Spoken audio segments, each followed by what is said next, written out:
Hello, good evening, everybody. Welcome to our Tech Tuesday evening. And we started off last week by deviating a little bit from the normal nutrition tech, and we're looking at things that one can do to earn some extra money, which in today's lifestyle, I think is pretty much one of the forefronts of everybody's concern is how to make some extra money, because in most cases, the month is way longer than the income, and the income stops at about day three, and the month carries on for about day 300. So we need to be careful and look after this and look out for ways to earn some extra income. And you'll be surprised that even people who appear to be well off, uh, in most cases, or in a lot of cases, the bank owns everything that they own or that they possess. They don't own a lot of things themselves.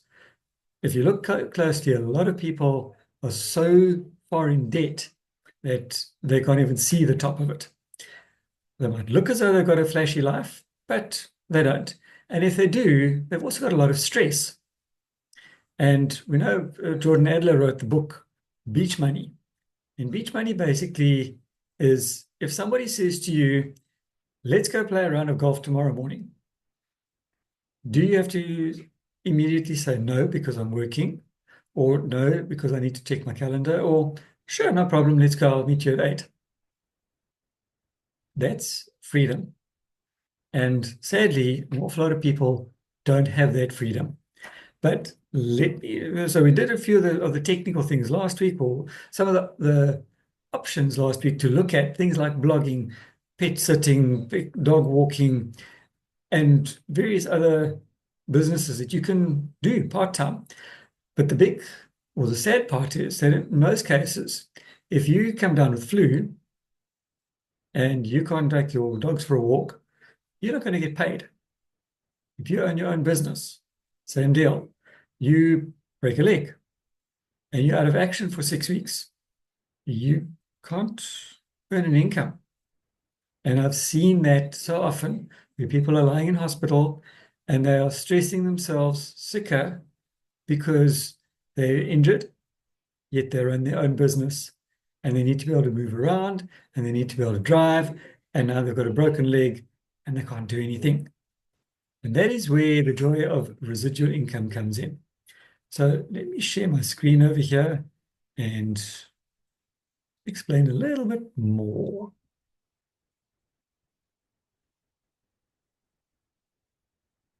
So we're going to be talking about the ideal business, and there's 7 things to look for. We're going to talk specific network marketing, but I would say in any business model, especially if it's a franchise type business, these are 7 things to look for.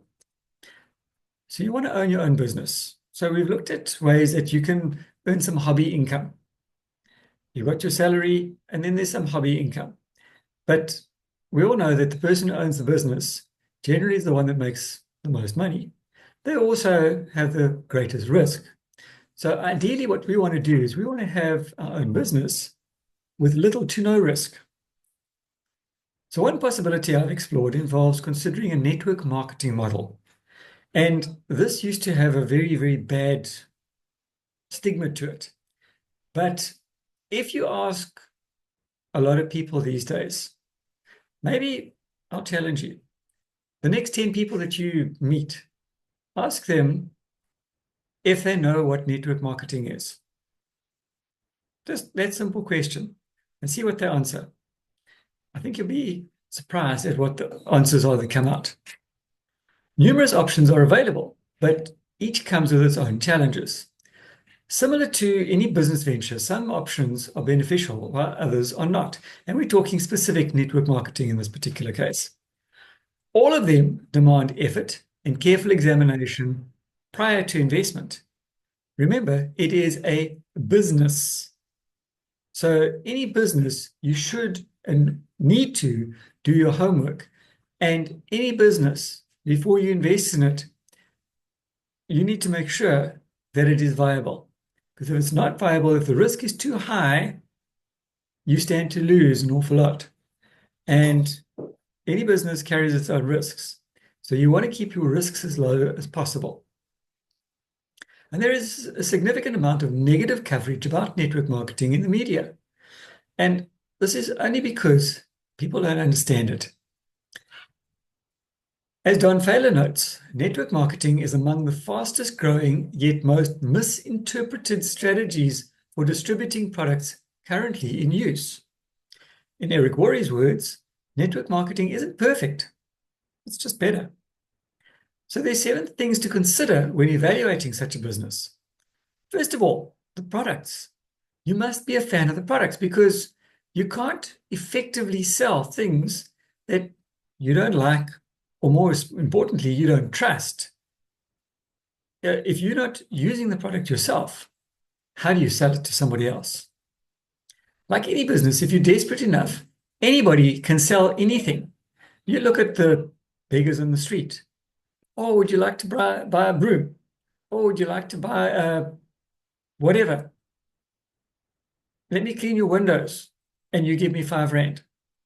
So that's selling. They're selling themselves, they're selling a product, but not everybody wants those things.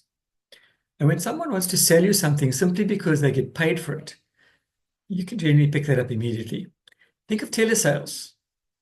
When last did you get a phone call out of the blue and this person says, "Thank you for being a loyal subscriber to XYZ, and we'd really like to thank you and offer you this thing that you don't want." Or, "Have you got a spare $25,000 lying around? We've got this amazing concept that we'd like you to invest in. When and where can I deliver it to?" You don't know the person. They don't know you. They don't know what you want or need or can afford. So why are they trying to just shove it down your throat?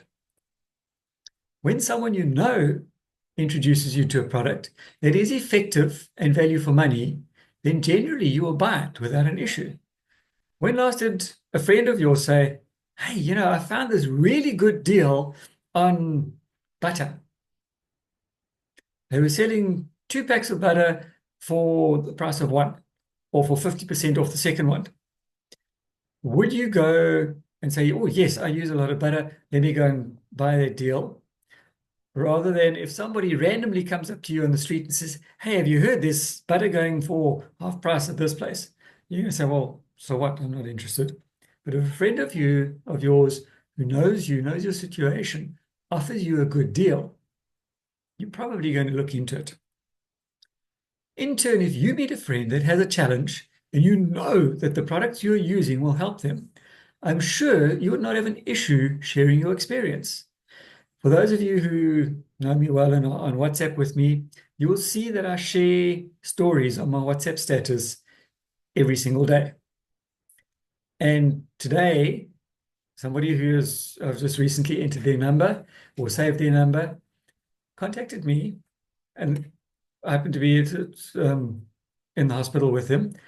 And they said, "Oh, we need to talk. Finish up what you're doing over there. I want to chat to you because I saw this story on your status recently. I'm interested." We had a chat. I got an order. So if you're sharing something that you know works and people know you, they're going to trust you and they're going to want to know more information. And they're probably going to buy from you. You can't share your experience if you don't personally use the products. So I was able to say, "Yes, I've used these products and I've had this result. And more importantly, this particular product I don't really use. I have used in the past, but I don't really need it. But I do know I've got this person, this person, this person who uses it with very, very good results." So you've got people that that they know that they can trust you to back up your story. Some things that I look for in a product include absolute, unwavering pursuit of quality without compromise. Have you ever spent money on something and it lasts all of 2 days and then breaks? I get very upset when that happens. Yet, if I find something that is of above standard quality, I'm happy to pay a little bit more for that quality if I know that I'm going to get the quality and that the company that's supplying it doesn't compromise. If there's a defect, they're going to voluntarily withdraw that product rather than say, yeah, we'll just offer it on special, give it to you half off, because that's not a good thing. I believe that the right decisions about our bodies and our homes, in other words, deciding what to put into them and what to keep out of them, are among the most important decisions of our lives.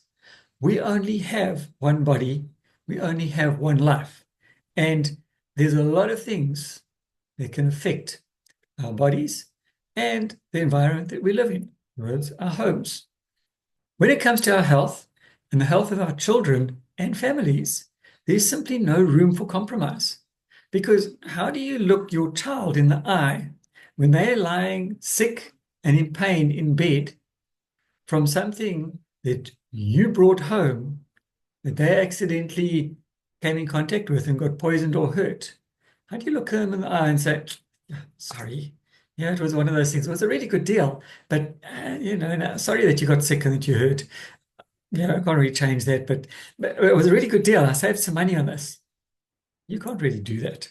I know I can't. The next thing to look at is leadership. Who owns your particular company, your particular network marketing? Who owns it? Is it owned by a particular person, or is it owned by a group, and is it on the stock exchange, for instance? Remember, a network marketing business is similar to owning a franchise. Someone else has developed a product and a model for you to follow. After all, isn't it easier to follow a proven system rather than reinvent the wheel? If you want to go from here to Durban, isn't it easier to follow the road signs and see where you need to turn off, or follow GPS to see where you need to turn off to get to your destination, rather than just aimlessly driving around in circles, aiming left, right, and center and going, well, I think it might end up over there, or no, I wonder where that road goes. You might eventually, sheer luck, reach your destination, but it'll take you an awful long time. The question you need to ask, however, is the person who developed the system qualified from the perspective of having followed the system successfully themselves? Do they have the results to show? Would you trust somebody who says, if you do ABC, you could earn $10 million a month, but you know for a fact that they haven't done that and they're doing XYZ, rather than, when I made my $10 million this month, I did ABC. Would you rather follow them than the person who says, in theory? I'd rather follow the guy that's actually walked the route. If you read a set of instructions, it's generally pretty easy to tell someone how to do things. It's a completely different story if you actually do the actions yourself and see where the mistakes are and then improve accordingly. Remember Charlie's story when he first started? He worked as a distributor for a while, then got seconded into the company and was vice president of Neolife, or GNLD at the time, for a few years. And he went around telling people how to do the business. And then he resigned and he went back into the field to become a distributor. And it was a case of, oh, hang on, I spent the last few years telling people how to do this. Now I need to do it myself. It was a completely different challenge. But now we know what Charlie does. And Charlie can say, if you do this, that, and the next thing in this particular order, you will get this result. We know that that is exactly the result we will get because he's done it. He's not still in corporate saying, yes, in theory, this is what you're supposed to do, and this is the result you can expect. He has actually done it. Once you've done the thing, then you can teach others how to be successful following the same system. An ideal business should be owned by a single person or family that is concerned about the model working rather than pleasing a group of investors who are solely interested in recouping their investment. The next thing is the business model. Does the business model work? How long has it been around? How long has the company been operating? 1 year, 2 years, 10 years, 30 years, 60 years plus? Sadly, statistics prove that the majority of businesses fold within 10 years. If the company you're looking at has a good, long-standing record, then you can probably trust it. Some other things to consider include how financially stable is the company? Are they solely owned and financially free, or are they publicly traded and have large debts? And we've seen quite a few different network marketing companies just recently, suddenly, overnight, change their business model. And suddenly there's an awful lot of distributors who are relying on that monthly income. They're out cold. Their business structure, their business model, their income has been cut off. It's like jumping out of an aircraft, your parachute opens, and halfway down, somebody comes screaming through and they cut all the strings. And your parachute is gone. And you're in free fall once again. So, can you trust your company? A lot of this information will probably be available on the internet. If not, ask them. And if they're not forthcoming with that information, you know you probably can't trust them. If a company isn't transparent, I probably wouldn't want to invest in them myself. I also like to search for any lawsuits that may have been leveled against the company, because that way you know that there's been a lot of extra research that's been done on that particular company. And if it's in law, they're going to nitpick it so you know, is it true or is it not? So the company that we're with have values, and the values inspire every action, helping to fulfill our mission. And this is why I like this particular company, because they have things like absolute integrity. They make sure that people are number one, not the owner, us, distributors, and the customers. They have products that work, and they guarantee them. It's an equal opportunity for all. If you're 18 years old or older, you can do the business. You don't have to know how to read or write or anything else. Talking is a good idea. You don't even need a major qualification. You don't need a degree, because we know that we have people in this business who have got a standard 2, what's it, a grade 5 education. Charlie has a grade 8 education. So anybody can do it. And a long-range vision. How far in advance are they looking? And then you need to look at the compensation plan. It's a business you're investing in. Therefore, you should be getting paid something for your troubles. You wouldn't apply for a job at a large company and not expect a salary, would you? There's not too many people that volunteer anymore.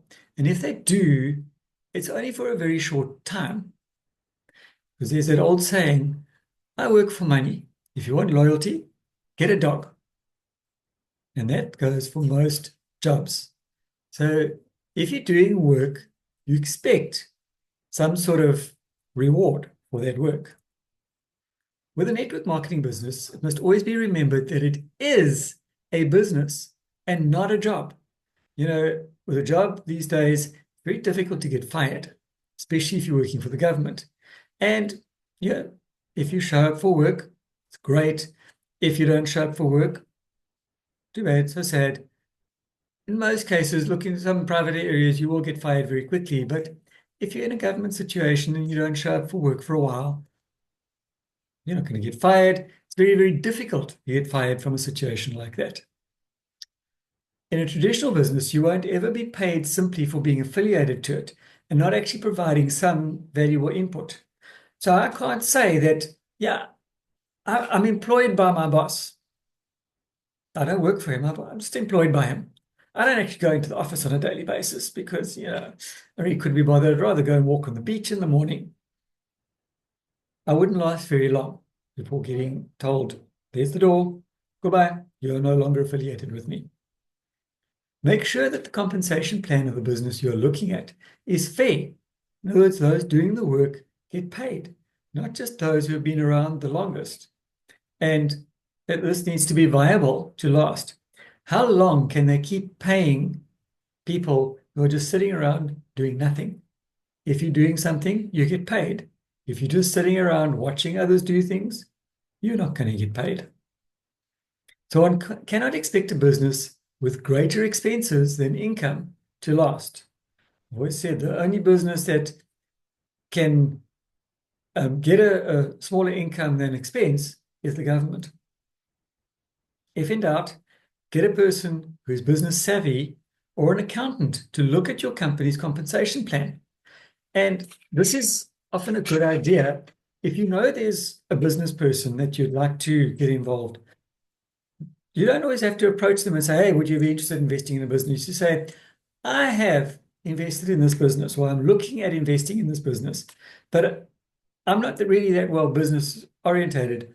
Would you mind having a look and tell me what you think of the idea?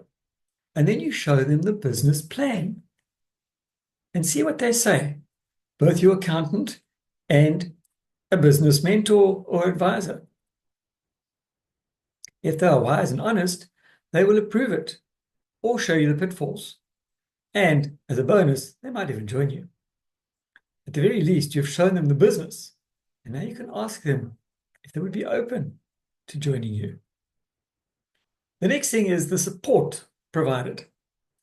In network marketing, you are in business for yourself, but not by yourself. You cannot be expected to be shown the business, signed in, and then left to fend for yourself. Would you be interested in joining me? Great, thank you. Sign here, give me your money. Okay, there's your kit. Thanks, have a nice life. I'll see you maybe at the top one day. There's the instructions, read through it. I'm off to go and find somebody else to sign up. It doesn't work very well that way. The good sponsor, just like a good franchise owner, wants to see you succeed. Because the simple thing is, if you don't succeed, neither do they. So we don't employ team members. In fact, they employ us. We work for them because if they don't succeed, we don't succeed. After all, your sponsor won't succeed if you don't help, if they don't help. So what support does the company provide as well? Are they just sitting there signing checks or, more importantly, accepting your money every month and giving you your product, but they don't do anything else? Obviously, the company needs to supply the products, but what else do they need to do? Again, our business model, you're in business for yourself, but not by yourself. Now, our company, they supply the product. They finance the manufacture of the product. They help with the logistics. In other words, getting the products into the country, shipping it out to us, shipping it out to our customers. They provide us with starter kits. They help with sponsorships. They help us with ordering. They help us with IT. They help us with apps, with a website. All of those things cost money in a general business. They help us with literature and sales ads, sales aids. All of those things would be major, major, major business expenses in a traditional business of your own. Whereas in network marketing, the company does all that. We just get to do the fun stuff by talking to people. The next thing is the timing in the market. Is your company selling products that are still viable? We've all seen how a large plastic company has just gone out of business. They were a direct selling company, and after 70 years in business, they never pivoted. And unfortunately, they have now folded. All those distributors that were relying on that income regularly suddenly no longer have an income because they no longer have a company that is still viable and they can still supply them with product.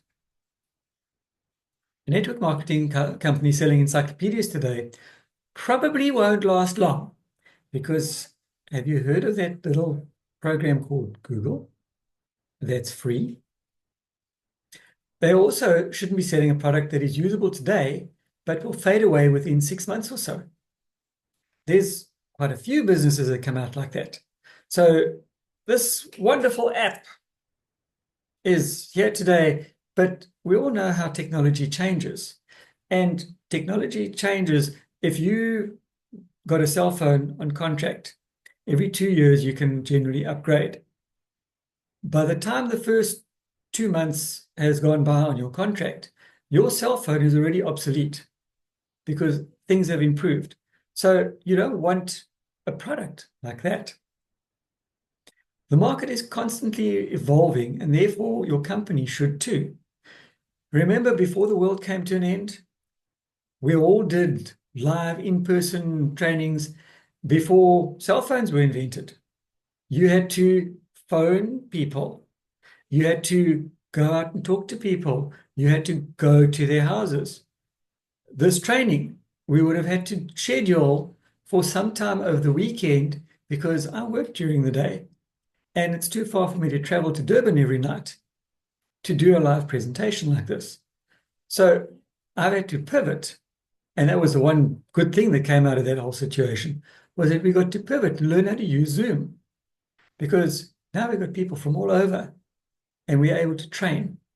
If we hadn't have pivoted, imagine where this team would have been if we all had gone, oh dear, we can't travel anywhere now.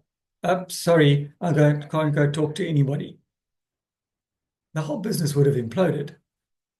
So you've got to evolve. We've seen how a well-established, okay, we've gone through that one already. Ideally, their products should not only be viable today, but they should be planning ahead for the coming changes in life, because we know that things are going to change. You look back 5 years, 10 years, 20 years. Where was the business then, and where is it going to be in the next 5, 10, 20 years? Vision.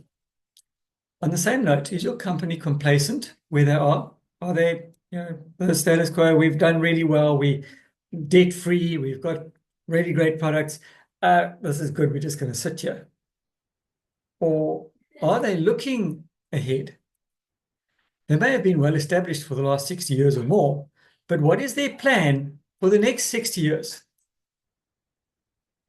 Do they have a plan? Is their technology keeping up to date? I know I can say I've seen huge improvements in simply our ordering technology over the years. I'm sure we all remember the early days of network marketing, which required door-to-door direct selling.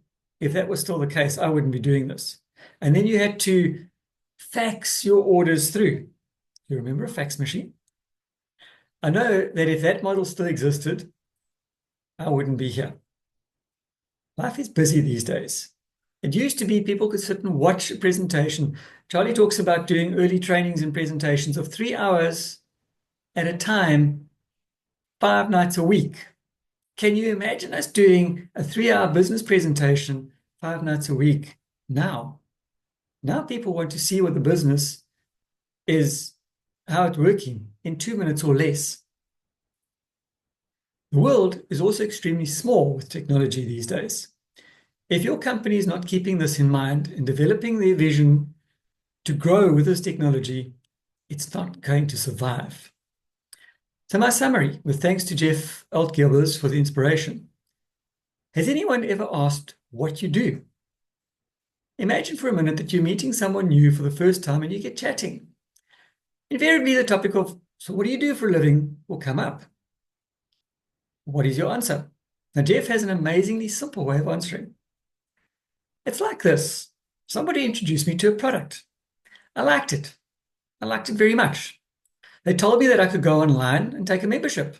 Instead of paying retail, I could buy wholesale and I would save money. And that made sense to me, so I did. And then they said that the company gives you your own web page with your own URL. You can share your link with anyone, to people like yourself who would enjoy the product too. You just share your link to your friends. Anytime they buy, you get paid on their orders too, no matter how big that becomes. And you know what? I'm now at the stage that I soon won't need my job anymore to rely on an income. How does that sound? Sound like fun? If they say they're interested, and almost everyone will, Simply friend them on Facebook, get their number, and share your link. Remember, if you always do what you've always done, you'll always get what you've always got. But to change, you need to do today what others won't, so you can do tomorrow what others can't. So what's your next step? You need to have a desire, you need to have an opportunity, and you need to take action and make a decision. Communicate to your host, the person who shared this training with you, and ask them, how do we do this? And as we all know, the hardest thing to do is leaving your comfort zone. But you have to let go of the life you're familiar with and take the risk to live the life you dream about. That is the end of my presentation. Does anybody have any questions or comments before I stop the recording? We've got about 6 minutes left.